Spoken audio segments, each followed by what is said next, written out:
Hello there everybody. Thanks for coming back to Bobby Fitzgerald Golf. It's nice to see you again. Today we're just going to have a little video on trying to keep your shoulders in the right position and try to make sure that your stance is in a good position.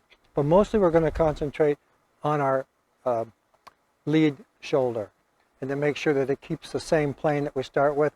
A lot of times people will start with a good setup. They'll be all ready to hit a shot, and then they keep these shoulders too flat, too level coming back, rather than with the plane that we've created by bending over, our butts back a little bit. You want the shoulder to come under your chin. You want to keep the same plane. If you watch my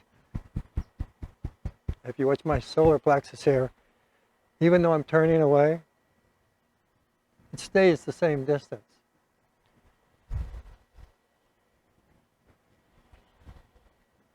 I'm following the same plane that I've created with my stance.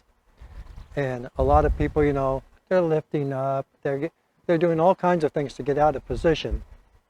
And you can't get back to the ball and have the same point of contact every time if you do things like that. So you want to keep the same plane, because to get this ball up in the air, that face has to get down there where it was at your address position. Even going down a little farther, because we're going to take a descending blow. So we don't want to be coming up. It's going to be an artificial move to try to get back to that ball. The same way with if you sway. If we sway back here, you're more than likely going to hit behind that ball. People who don't hit the ball solid, a lot of times they come back here and they know they can't get to it, so they try to come back and they flip it up and they hit the leading edge on the middle of that ball or top of the ball, and that's why they top it. So if you can stay the same the whole time, try to keep your levels the same. So with this shot, of course, always I'm going to put my 60-65% of my weight forward. Never let the weight get to the back of my trail foot.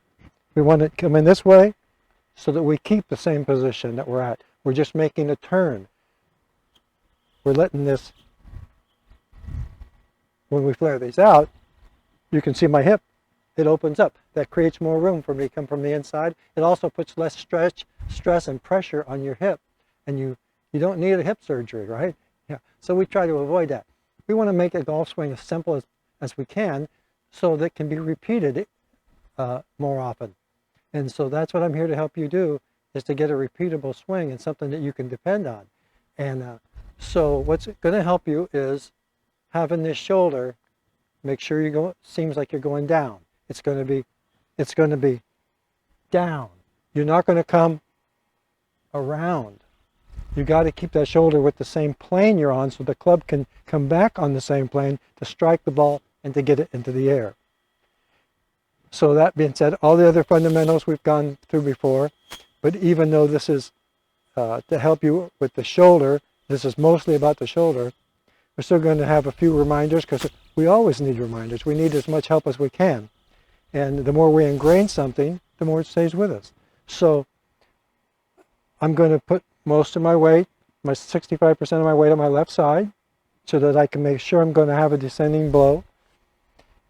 And I'm going to keep my arms tucked into my sides, forming this V with my arms up to my shoulder, and take that one-piece takeaway. You know, you see a lot of people who hit the ball badly, and they go like this. They get way disconnected. They let that arm come way up. And you can come up a little, but you don't want to be excessive. As much as you could stay connected, the more pure of a strike you're going to have and the better ball striker you're going to be. So not only is my weight forward, I have my feet flared out so I don't put any stress or pressure on my hip this way or coming through.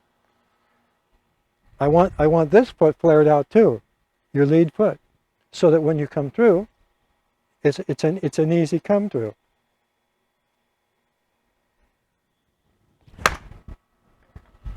I can get off my trail foot and onto my lead foot so much easier if that's flared open. So now let's go try a real shot.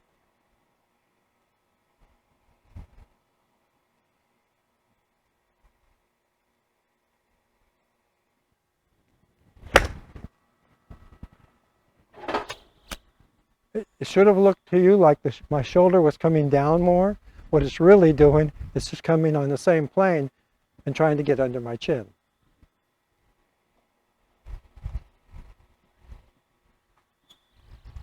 Some people don't have the mobility that other people have, so it's okay to take your trail foot and bring it back an inch or two, because what that's going to do, if I'm at a dress and I have a hard time making a good turn, there's no problem once these are flared out to bring this foot back an inch or two. Watch what happens. This opens even more. More likely that you can come from the inside and make a very good strike. So I will go ahead and do that. I'm going to bring this foot back, flare it out a little more, and that just opens up all this room. And if I can keep my arms connected to my body, you know, I'm not going to go like that with my arms that are connected to my body. I don't let this get away from my side. You know, I keep it as connected as possible without being stiff. And it just takes a little bit of practice, and you can do this if I can do this. So my foot is back for me to be able to make a bigger shoulder turn.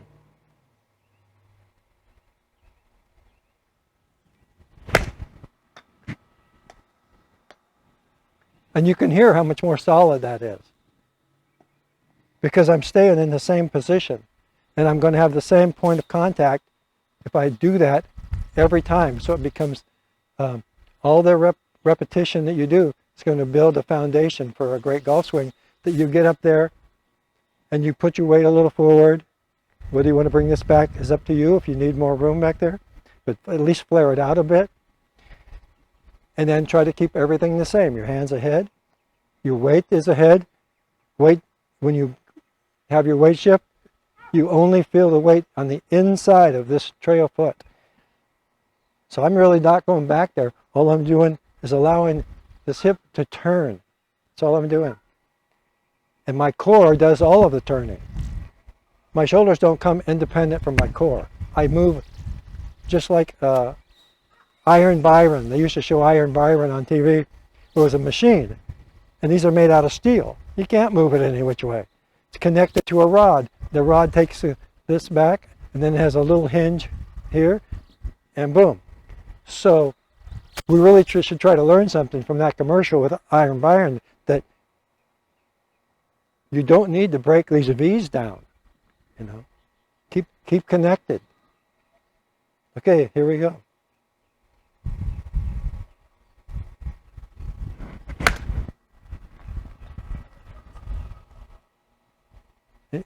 And if you can just keep that going and get that in your mind, let that shoulder come down.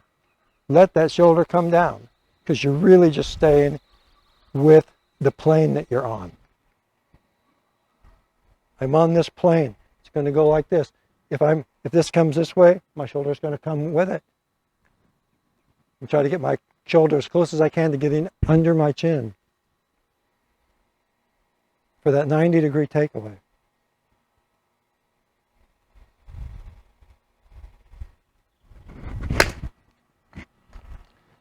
Should be able to hear that smack.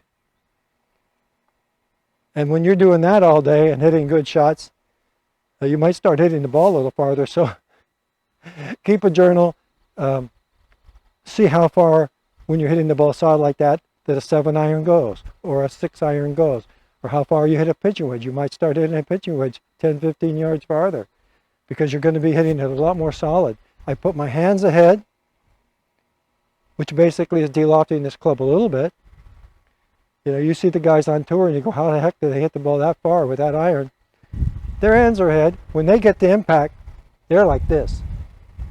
They've really closed that face down. So if you hit your 7-iron say 60 yards and you see them hit at 195, it's not a big surprise, you know, that sometimes they're turning that 7 iron into a 5 or 4, you know. And then that's again why they hit their 4 iron so far too. So just make sure your hands are ahead. Make that good slow takeaway with your core turning everything.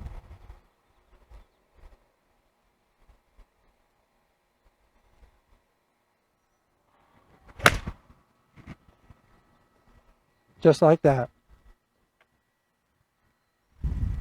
And hopefully that's going to help you hit your balls a lot crisper, give you the same point of contact every time where you're comfortable with it. You feel like, oh, I've got this shot. I can do this. That's great, you know. And I'm here to try to help you. I have 2 gloves, yeah.